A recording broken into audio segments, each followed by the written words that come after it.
Praise the Lord. ஒரே ஒரு வசனத்தை கூட காண்பித்து கொடுக்கிறேன். மத்தேயு 16ஆம் அதிகாரம் 18வது வசனம். இந்த கல்லின் மேல் என் சபையை கட்டுவேன், பாதாளத்தின் வாசல்கள் அதை மேற்கொள்வதில்லை. இந்த வார்த்தையை பேதுருவை பார்த்து ஆண்டவர் சொல்றாரு. ஏன் அப்படின்னா பேதுரு ஆண்டவர் ஒரு விஷயம் கேட்கிறாரு. அதுக்கு பேதுரு கரெக்டா ஆன்சர் பண்ணிட்டாரு. ஆண்டவரே நீங்க தான் சன் ஆஃப் காட்னு சொல்லிட்டு ஆண்டவர் கிட்ட அந்த ஆன்சர் பண்ணதுக்கு ஆண்டவர் சொல்றாரு, நீ இதை கரெக்டா சொல்லிட்டாப்பா, நீ தான் சபையை நிறுவ போற, உன்னை கொண்டுதான் நான் நிறைய சபைகளை நிறுவ போறேன்னு சொல்லிட்டு ஆண்டவர் பேதுருக்கு ஒரு வாக்கு தருங்க. அந்த வாக்கு பாத்தீங்கன்னா அப்போஸ்தலர் நடவடிக்கைகள்ல நிறைவேற்றாரு. பேதுருவை கொண்டுதான் நிறைய திருச்சபைகளை ஆண்டவர் ஃபர்ஸ்ட் நிறுவுறாரு.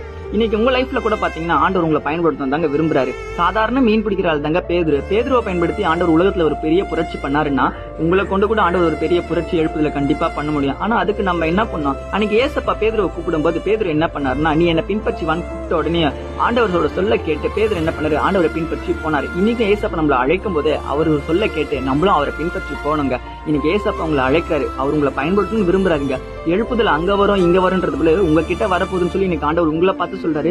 எழுப்புதல நீங்க பயன்பட போறீங்களா? எழுப்புதல உங்களுக்கு கொண்டுதான் ஆண்டவர் பயன்படுத்த போறாரு. விசுவாசிக்கிறீங்கன்னா ஆமேன் போட்டுக்கோங்க, நிச்சயமா நடக்குங்க. God bless you. ஆமேன்.